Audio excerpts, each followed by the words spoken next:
Të nderuar, u rikthyem në pjesën me personalitetin e ditës edhe temën për të cilën sot do të diskutojmë. Do të flasim edhe sot për një temë që është gjithashtu shumë e bukur për të trajtuar. Do flasim për rolin edukativ edhe shoqëror të muajit të bekuar të Ramazanit, meqense jemi në ditët e fundit gati të këtij muaji, të flasim pak për atë edukatën shpirtërore edhe atë që na ka bërë dhe mësimin që na ka dhënë në fakt neve ky muaj dhe mesazhet që ne kemi marrë nga ky muaj dhe çfarë duhet të bëjmë edhe pas këtij muaji.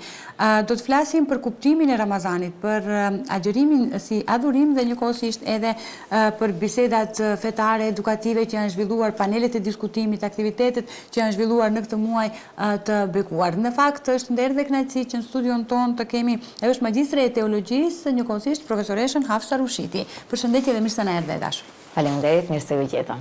Kënaqësi shumë e madhe që të kemi në emisionin tonë. E di që gjatë këtij muaji ka qenë më e ngarkuar dhe agjenda jote ka qenë më e ngarkuar, prandaj edhe më në fund gjetëm një hapësirë për të pasur këtu dhe për të folur për një temë shumë të bukur dhe për të marrë këshilla nga ti si gjithmonë të duhura. Faleminderit. Është kënaqësi ime. Faleminderit. Atëherë fillimisht të flasim thash për rolin edukativ të Ramazanit, por të flasim për kuptimin që ka në fakt ai thelbi i këtij muaji, agjërimi si adhurim që edukon edhe shpirtin, edhe karakterin dhe rëndësia e këtij muaji për besimtarët dhe për shoqërinë. Se sa dhe si jemi afruar më shumë ndoshta me krijuesin apo me Zotin. Kur flasim për Ramazanin, domethënë për çështjen e agjërimit, në fakt në pamjen e jashtme agjërimi duket sikur e largon njeriu nga ushqimi, nga uji, nga pija, nga haja, nga kënaqësit ditore, por jo, në realitet agjërimi diçka tjetër e mëson njeriu, sepse Zoti nuk është nevojtar në realitet për ne, të rrim ne pa bukë ose pa ujë. Çfarë mund të jetë dobia e Zotit nëse ne do të rrim pa bukë ose pa ujë? Qëllimi është i agjërimit, të paktën ashtu nga pikpamja ime, gatishmëria jo për të sakrifikuar diçka. Kjo ngjan njëjtë si puna edhe e kurbanit. Domethënë, a ka nevojë Zoti për çështjen e gjakut ose mishit që ne do e therrim? Jo, po gatishmëria jon për të sakrifikuar diçka. Domethënë, Allahu nëpërmjet agjërimit, në realitet njeriu më tepër ja ndjall ndjenjen të jetë i gatshëm për të sakrifikuar nga kënaqësitë e veta, nga rutina e vet ditore për hir të Zotit. Domethënë, ajo gatishmëria është ajo që njeriu e përshtatën në muajin e Ramazanit ose ja rregullon domethënë çështjen e karakterit të gatishmërisë tek njeriu. Ramazani si muaj i shenjtë, pasi që ne jena në ditët e fundit domethënë të muajit të Ramazanit, ka 29-30 ditë. Po ajo 29-30 ditë shndrohet si një shkollë. Për shembull, ne e fillojmë në shtator shkollën, e përfundojmë në qershor. Pastaj kemi 3 muaj pauzë. Në përgjithësi, domethënë shkolla është në kështu. Fakulteti mund të ndryshojë, por shkolla edukative, sepse fakulteti është profesional. Por shkolla edukative është në përgjithësi ajo fillore dhe e mesme. Dhe gjatë asaj 3 muaj verë, për shembull, kërkohet që nxënësi, studenti ta mbajë të gjalla që e ka mësuar që të jetë i përgatitshëm për shtatorin e radhës. Ramazanin gjithmonë e figuroj si një shkollë. Shkollë një mujore, e cila e mban gjallë njeriu 11 muaj tjerë. Sepse jo rastësisht Allahu ka kërkuar që secilin vit nga një muaj të agjërohet. Po çfarë është domethënë? Çfarë dobi mund të na sjellë neve agjërimi? Në realitet na sjell dobin fiks të edukimit të nefsit. Domethënë epshit që njeriu e mban brenda vetes. Sepse njeriu si krijesë e krijuar nga ana e Allahut e ka pjesën shpirtërore dhe pjesën fizike. Pjesa fizike është domethënë pjesa që ne e shohim dhe shpirtërore që ne nuk e shohim. E tash syri është krijuar sheh dhe Zoti ja ka krijuar gjitha peizazhet që të kënaqet me atë qeshe. Domethënë nevoja e syrit është të shohë diçka të bukur dhe Zoti këtë ja ka plotësuar me krijesat përreth, me peizazhet përreth, me qiejt, me tokën, me njerëzit. Krejta e ka plotësuar. Edhe në fund ai ka të njëjtën funksion realitet. E krijuar për të nuhatur era të mira në realitet. Dhe oksigjenin në njëjtën kohë. Dhe Zoti ja ka plotësuar nevojat. Edhe erat e mira e ka kriju, edhe oksigjenin e ka kriju dhe njeriu domethënë e plotëson edhe nevojën e hundës. Veshin në të njëjtën mënyrë. Dora për të lëvizur, për të prekur, gjuha për të shijuar, këmbët për të lëvizur dhe gjitha e plotësojnë. Po nevoja e shpirtit çfarë është? Shpirti gjithmonë e kërkon përjetësinë. Po për të përgatitur shpirti që ta përjetojë përjetësinë në botën e ahiretit, i duhet një shkollë në këtë botë. Dhe shkolla e shpirtit për të edukuar në këtë botë mund të them pastërsisht është Ramazani. Ja mëson disiplinën. Për shembull, krejta i ke fituar, krejt ushqimet i ke, krejta në tavolin i ke, apo nuk të lejohet t'i hash. Sikur ja rikujton njeriut, prit, ke punu, ke fitu, ama nuk janë tuat. Domethënë dikush tjetër i ka dhënë këto për ty. Kjo ja tregon realitet njeriut mirësinë e asaj që e ka përpara. Pastaj gjumi gjatë, për shembull, po të them po mirë syfyri. Syfyri është interesante. Njeriu sakrifikon gjumin për hir të agjërimit. Në realitet këtu tregon se nëse Zoti im kërkon që mua të më shoh natën zgjuar, unë jam i gatshëm t'i përgjigjem. Kjo puna e përgjigjes të thirrjes së Zotit është ajo që shpirtin e edukon si të përgatitet për botën e ahiretit.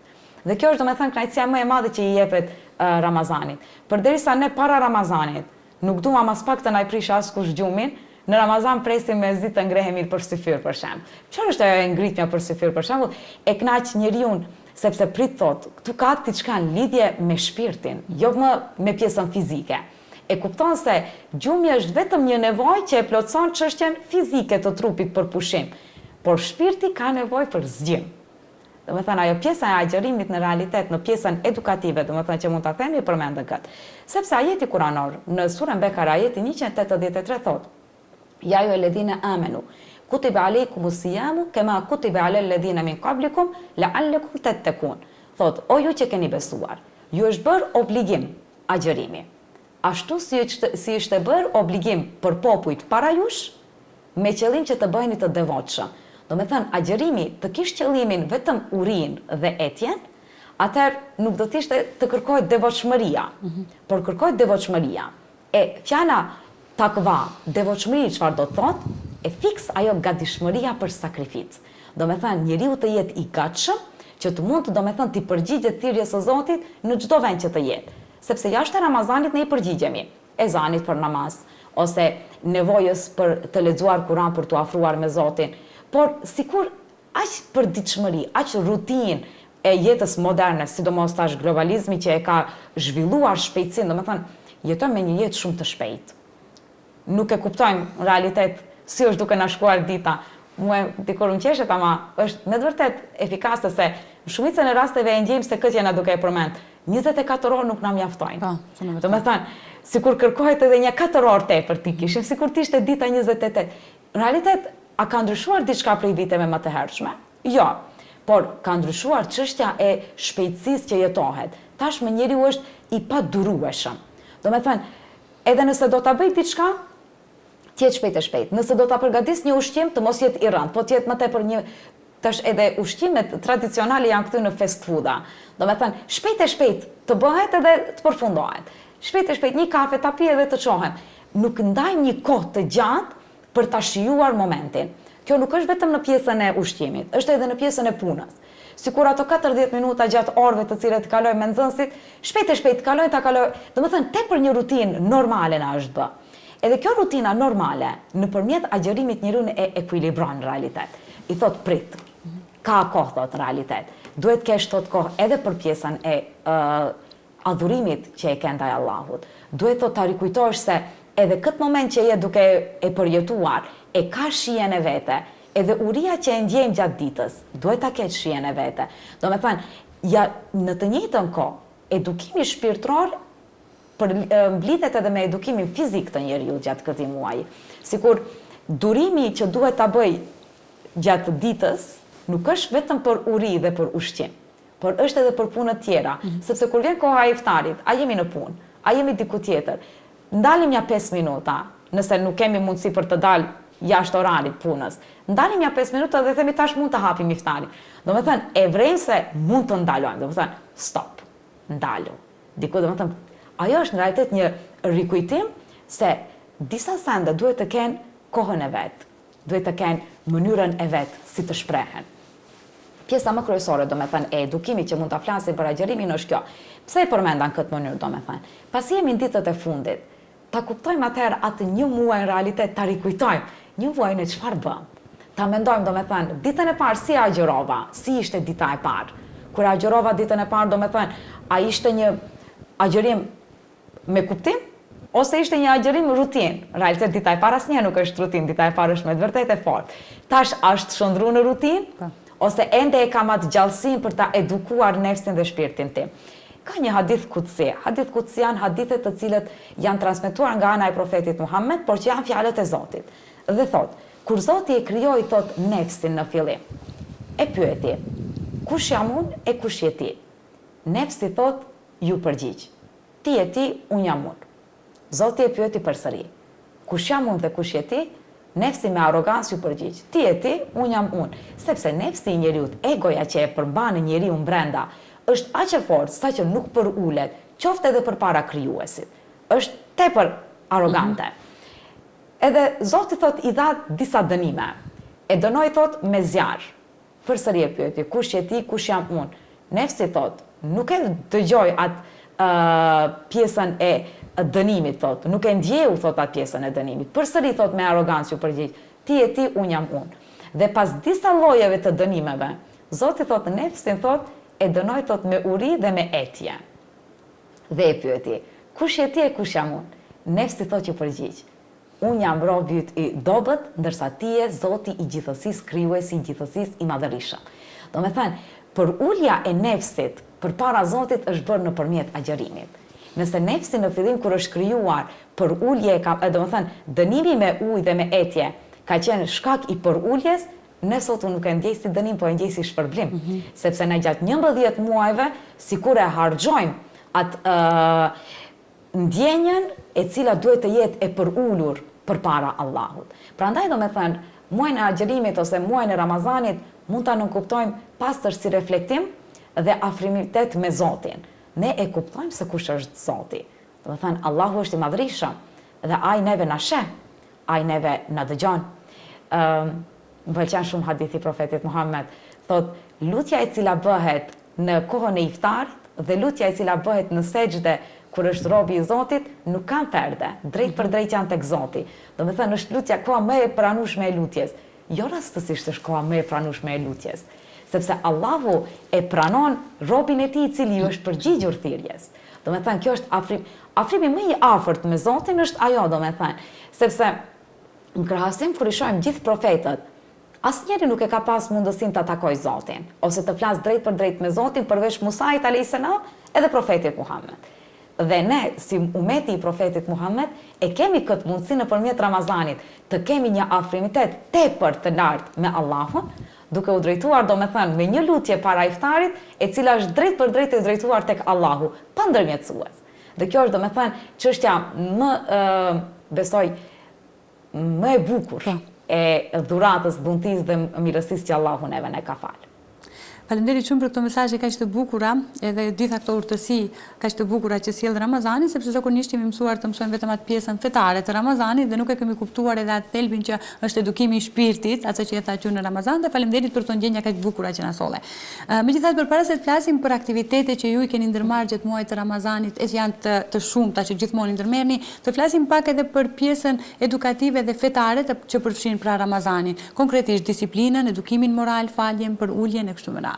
Edhe pse pak më herët vetë i përmend apo në pika të shkurta, disiplina është një ndër domethënë cilësitë më të rënda që një njeri mund ta rregullojë në jetën e vet. Këtë në realitet ne e shohim në shumë vende. Nëse një fëmijë prej në moshë të vogël nuk mësohet me një rutinë të drejtë, domethënë, për shembull, në këtë orë është darka, në këtë orë është koha e lojës, në këtë kohë është koha e mësimit. Pastaj kur rritet e ka shumë problem edhe të përshtatet në punë, edhe të përshtatet në jetën e përditshme. Sidomos në kohën e fundit kam vrejt edhe çështjen e neglizhencës, ose si thon asaj, lënjes mbrapa, pas 5 minutave. 5 minutat janë shumë të rënda. Ndonjëherë ato 5 minuta bëjnë edhe 5 vite. Hiç nuk dyshoj bile në këtë aspekt. Sepse njeriu nëse mësohet me një disiplinë të jetës së përditshme, edhe ato të cilët ekstra do të shtohen pastaj do të jenë ajo zbukurimi i ditës. Por shkaku se ne jetojmë pak si tepër spontanisht jetën tonë që i kemi, na mungon disiplina. E muaji i Ramazanit këtë na e rregullon realitet. Për shembull, koha e syfyrit është e caktuar. Koha e iftarit është e caktuar. Që para se me fillu Ramazani, dihet prej në ditën e parë deri në ditën e fundit se kur do të hahet syfyri, kur do të hahet iftari. Në realitet, njëjtën kohë e organizojmë edhe ditën në bazë të saj. Për shembull, kur duhet të zgjohem, i ndajmë kohë gjumit, do me thënë, para syfyrit a do të flej, mbas syfyrit a do të flej. Në realitet, për një muaj Ramazan bëjmë një program, që edhe ta kemi trupin, do me thënë, me fuqi, sepse do na mungoj ushqimi, energjia, të paktën ta kemi të pushuar me gjumë, po edhe nga ana tjetër, do me thënë, ta ndajmë kohën tonë për çështjen e adhurimeve të cilat duhet t'i bëjmë. E ta shtam se Ramazani është një muaj që e afron njeriu me Zotin, sepse edhe adhurimet bëhen më të shpeshta. Njeriu dëshiron që më tepër kohë të ndaj për leximin e Kuranit. Dëshiron që më tepër të ndaj kohë me familjarët, sepse muaji Ramazanit në njëjtën kohë është një bashkim me familjet, me shoqërinë, me gjithë muslimanët kudo që janë. Në moment, për shembull, në Turqi kishim bërë një organizimi ishte, po, si organizimi ishte. Në trafik, sepse atje është trafiku pak e madh, në trafik kush ka ngelur, një grup i trive kishin mbledh ujë, hurma edhe nga një simit nëse zgabuan, diçka shumë e vogël domethënë. Edhe secila vetur që kishte ngel bashkëpërndanin. Në realitet nuk i kanë asgjë. As nuk i njohin. Ato mund të jenë shumë të pasur, por shkaku se agjiron për shembull, ai uji që do i dhurohet nga ana tjetër është aq më i vlefshëm se gjithë ajo sofër me ushqim që do të mund ta hante. Në realitet, çështja e disiplinës edhe këtë na e mëson neve. Ramazani me obligimet që i ka të vetat, neve na mëson si ta planifikojmë jetën tonë, si ta planifikojmë ditën tonë. Prandaj ato pikat e vogla pastaj që dalin, thjesht e zbukurojnë ditën që e kemi. E në të njëjtën kohë e zbukuron edhe moralin, sepse thot profeti sallallahu alaihi wasallam, është një hadith pak i rënd, po thot ka prej njerëzive që falin namaz, që përveç lodhjes trupore nuk kanë asnjë dobi prej saj. Dhe ka njerëz të cilët agjërojnë, përveç urisë dhe etjes, nuk kanë asnjë përfitim prej saj. Do me thënë, çfarë tregon kjo? E tregon se nëse njeriu nuk arrin që gjatë muajit të Ramazanit ta edukoj veten e tij, si do të flas, si do ta ketë tonalitetin, si do të sillet me të tjerët, si do t'i duroj të tjerët, si do t'a duroj veten, sepse ne kemi edhe këtë problem ndonjëherë, si do t'a duroj veten, si do të veproj, nëse do t'i ndahet ndonjë fatkeqësi, nëse do t'i ndodhe ndonjë problem, nëse do t'i ndodhe ndonjë padrejtësi. Do me thënë, ja rregullon çështjen e veprimit. Veç asaj, përveç çështjes së veprimit, ja rregullon edhe çështjen e marrëdhënieve ndërnjerëzore.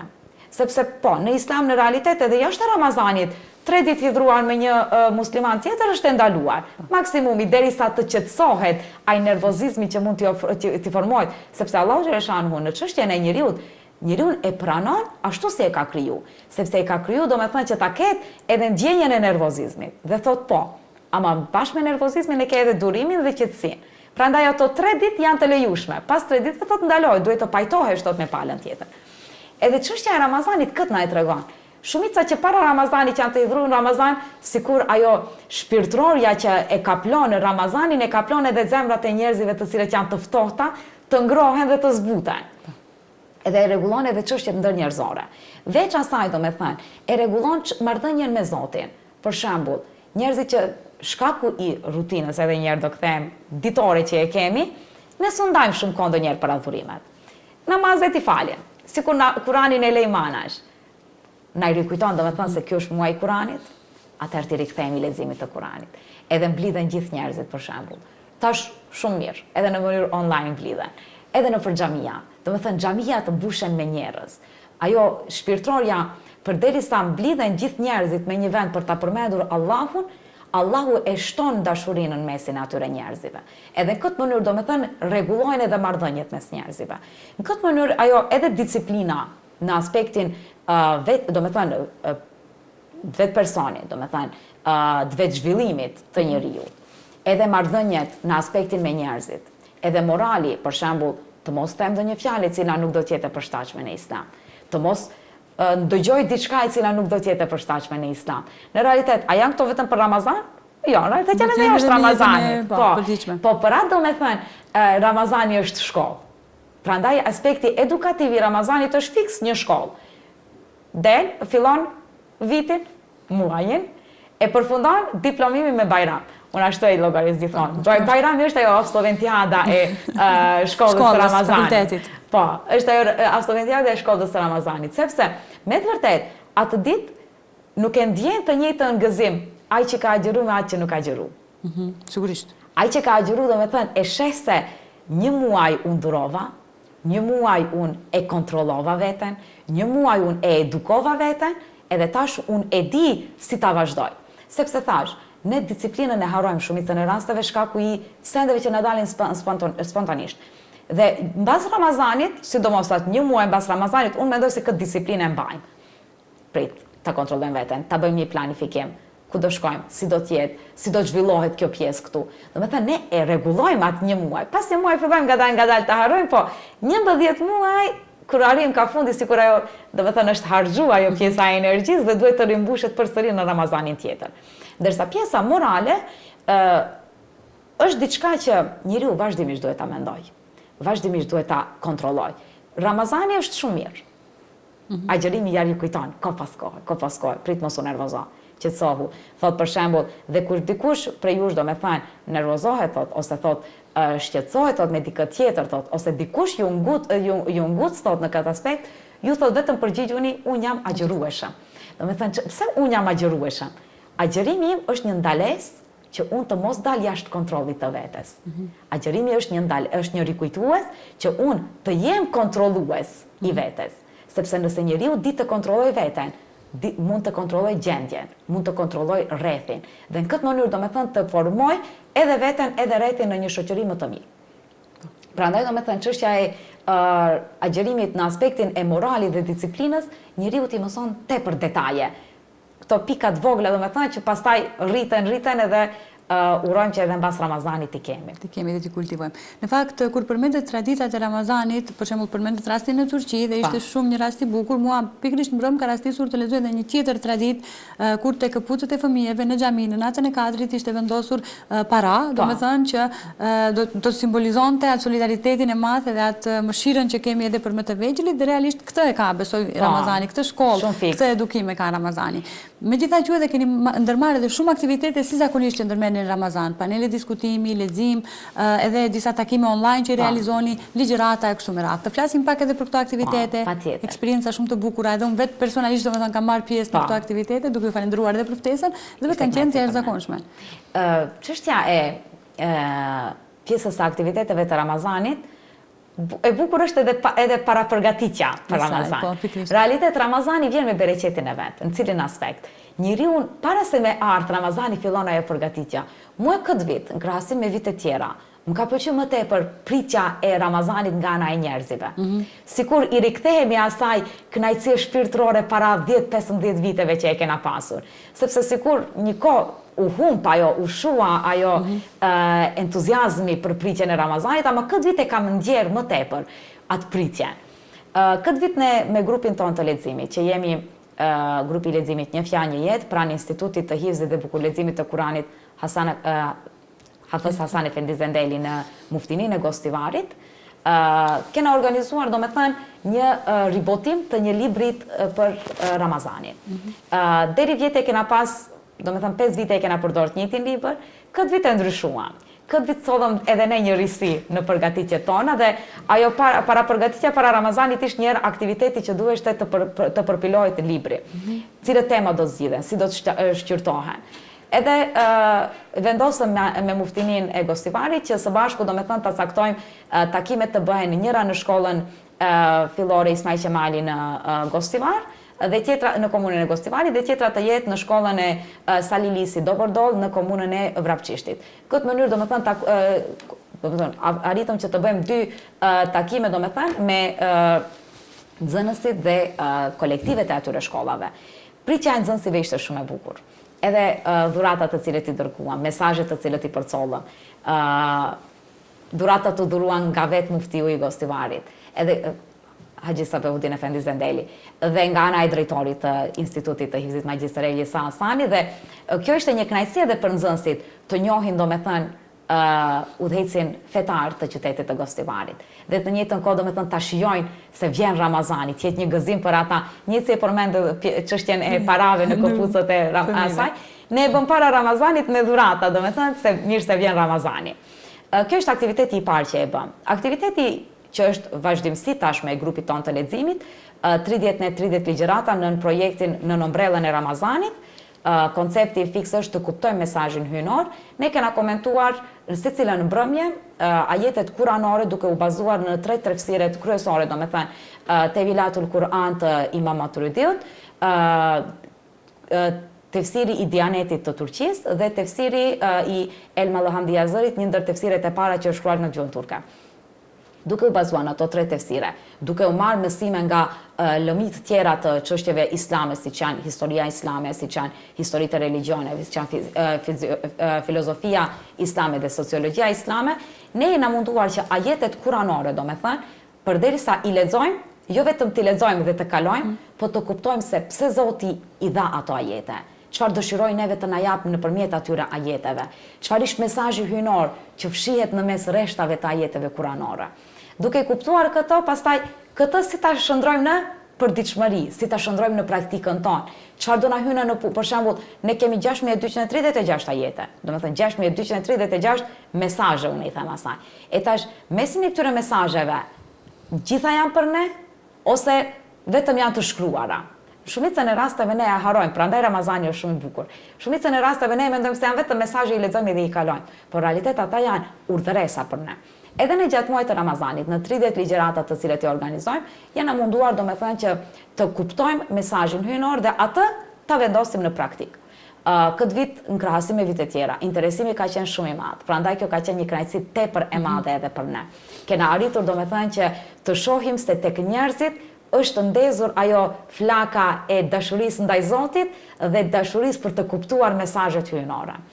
Një ndër organizimet tjera që edhe vetë ti e din është panelet diskutimi dhe iftaret të cilët i organizojmë.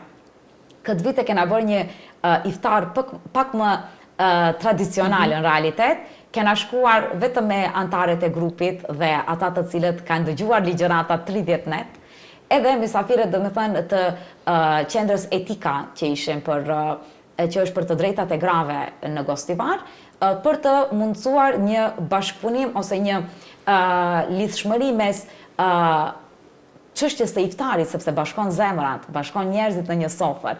Nuk ndahet vetëm ushqimi, aty ndahet dashuria në realitet mes tyre, shtohet marrëveshja, shtohet mirësia mes tyre. Vendosëm domethënë që t'i kemi ato për mysafire, që ta ndajmë çfarë mund të bëjmë ne për dobinë e gjinisë femrore. Pasi që ne jemi një grup që i referojnë gjinisë femrore në realitet si një sektor për gjininë femrore në muftininë e Gostivarit, çfarë mund të bëjmë ne për gjininë femrore, që ta ngritim vetë dijen të ato. Përderisa Ramazani është një muaj që na edukon të gjithëve, atëherë ne si ta edukojmë gjininë femrore ose si ta ndihmojmë në mbështetje nëse ka nevojë, nëse ka një problem, çfarë është roli jonë, nëse shohim një problem tek gjinia femrore. Në këtë mënyrë domethënë ne kena zhvilluar një panel diskutimi dhe pyetje përgjigje domethënë në çështjet me pjesën e organizimit dhe programit që e kishim. Këto kanë qenë në përgjithësi, ndërsa në vazhdimsi e kemi domethënë edhe 3 net radhazi, leximin edhe komentimin e ajeteve të Kuranit që do ta përfundojmë natën e Bajramit, shpresoj. Këtë vit e kena pas për komentim surën Enbiya, domethënë surja 21 me radhë në Kur'an, që është surja e profetëve, me emrin profetët, dhe surën 31 me radhë, që është surja Lukman. Pasi që të kuptosh mesazhin hyjnor, kërkon kohë dhe nuk është vetëm do ta lexoj edhe do ta kaloj, ne zgjedhim pak që të komentojmë shumë. Shumë, po. Sepse nëse një njeri, mendimi im, dhe mendimi i besoj i kolegeve të mia teologe që i kam në grup, themi kështu gjithmonë, të themi se e kena kuptuar 100% synimin dhe qëllimin e Allahut, çfarë është në këtë ajet kuranor, është thot mashtrimi më i madh që mund ta bëjmë vetes. Sepse gjatë kësaj periudhe kur unë e lexoj, jam në një gjendje psiqike, fizike tjetër. Dhe këtë ajet kuranor, veç komentimeve që janë bërë nga dietarët, në aspektin shpirtëror mund ta kuptoj ndryshe. Por nga ana tjetër e kam një kolege që është në një periudhë më ndryshe. Te ajo reflekton ndryshe ai ajet kuranor.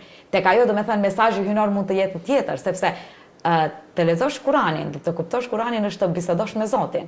Dhe biseda si është me mua nuk është me tjetrin. Domethënë sepse secili njeri përvojën që e përjeton shpirtërore me Zotin është e veçantë për të.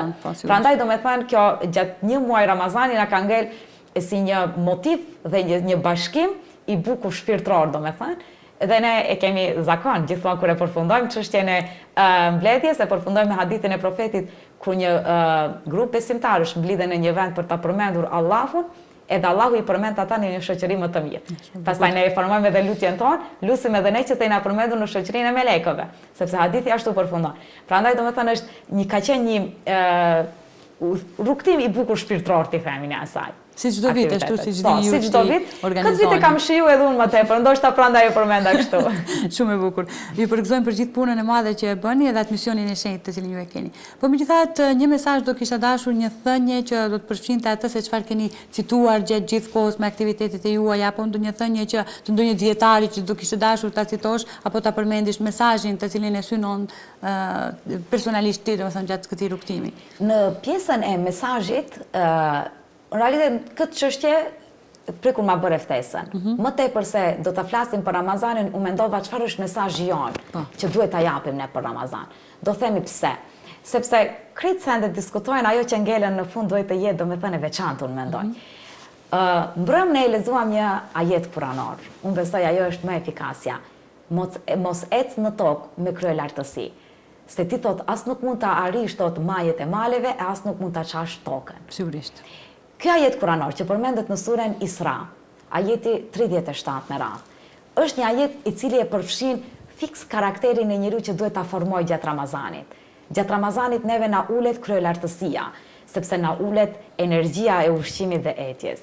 Na ulet domethënë edhe mendja madhësia, sepse e shohim se ne nuk mund t'i arrijmë të gjitha sendet. Kemi kufizime ku duhet të arrijmë. Dhe kjo në realitet na mundëson që ne të mbajmë veten fiks aty Zoti ku na ka caktuar, të përullur përpara Allahut dhe bashkëudhëtar ose bashkëpartner me të gjithë njerëzimin tjetër. Prandaj urojmë që ky Ramazan të ketë qenë një muaj i cili do ta na rikujtoj neve se jemi një krijesë e dobët dhe jemi një krijesë e cila kërkon mbështetjen dhe ndihmën e Allahut në çdo hap të cilën e bën.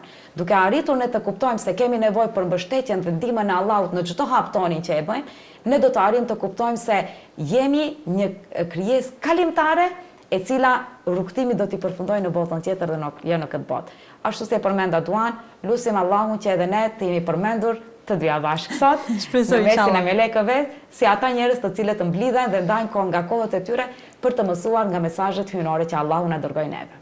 Uroj shumë Hafsa dhe njëkohësisht i bashkangjitem lutjes tënde. Unë do doja vetëm edhe një pjesë e haruam pak më herët të përmendim çështjen e solidaritetit apo e pjesës sociale, ose thënë ndryshe Ramazani në rrafshin social, pra se si ka qenë agjerimi ose si na ka edukuar agjerimi të jemi me familjen, si ka ngritur vetdijen e solidaritetit tek familjarët, tek njerëzit. Po, këtë pjesë e haruam ta theksojmë, po. Çështja e solidaritetit në Ramazan ndihet më tepër, sepse zeqati e dim, është një ndër adhurimet që Allahu ja ka obliguar çdo muslimani i cili ka mundësi financiare.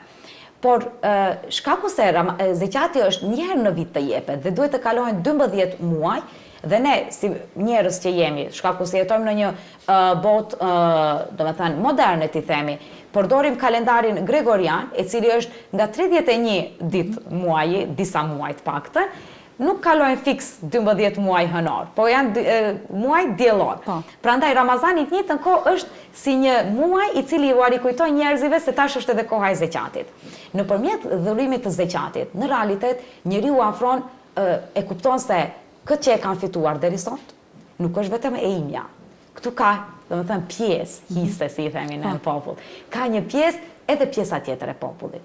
Në të njëjtën kohë, realitet, kjo i rikujton njeriu se është përgjegjës jo vetëm për veten, por edhe për tjetrin. Thot profeti Muhammed sallallahu alaihi wasallam, nuk ka besuar ai njeri i cili nuk domethënë është i ngopur në veten e vet, në shtëpinë e vet, duke e ditur se kojshiu i tij është i uritur. Domethënë, një vetëdi është shumë e madhe. Po ne këtë e harrojmë jashtë Ramazanit. Se e harrojmë jashtë Ramazanit, Ramazani afron solidaritet në këtë mënyrë. Për shembull, një ndër aktivitetet e muftinisë së Gostivarit, për së dyti herë radhazi në bashkëpunim me komunën e Gostivarit, ishte iftari që u shtru për të gjithë qytetarët, domethënë në sheshin e Gostivarit. Ajo është një ndër solidaritetet më të mëdha. E njeh, nuk e njeh. E din se kush është, nuk e din se kush është, krejt mblidhen në një sofër. Kjo është ajo bashkëpunimi, ajo miqësia më e madhe që mund të formohet në realitet, se ti nuk e ndan problemin me atë njeri, ti e ndan bukën. Dhe buka, edhe në traditën e shqiptarëve, buka është e shenjtë, apo buke krype zemër i themin e. Do me thënë, buka është diçka e shenjtë tek ne.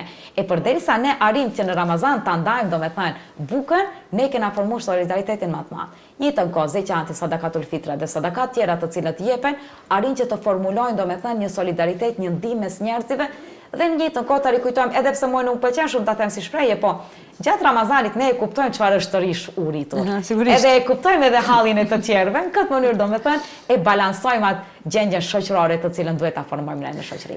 Hafsa, realisht gjithmonë emisionet me ty janë të jashtëzakonshme, janë të mrekullueshme, me urtësitë dhe mesazhet e jashtëzakonshme që ti gjithmonë i sjell për emisionin tonë, dhe si duket gjatë gjithë kohës minutazhi nuk na mjafton për të i dhënë të gjitha mesazhet. Kjo na ka ndodhur edhe gjatë emisionit të kaluar. Unë falenderoj përzemërsisht shumë dhe dëshiroj gjitha të mira dhe shumë suksese në punën tënde të përditshme. Shumë faleminderit. Faleminderit shumë edhe një herë për ftesën. Ishte kënaqësi edhe një herë ta ndaj një sken me ty. Urojmë që kemi edhe të tjera, viteve të tjera me radhë. Edhe urojmë presim edhe në organizimet tona të cilat do t'i kemi. Faleminderit edhe pas Ramazanit. Faleminderit gjithmonë për mikpritjen, kënaqësi shumë e madhe që të kishim dhe të përfitojmë nga dia jote. Të nderuar shikues, këtu do ndajemi për të takuar sërish nesër në po të njëjtin termin. Unë ju falenderoj për vëmendjen tuaj, ndërkaq për gjithë agjëruesit, agjërim të pranuar. Deri në takimin e radhës, bashkë mirupafshim.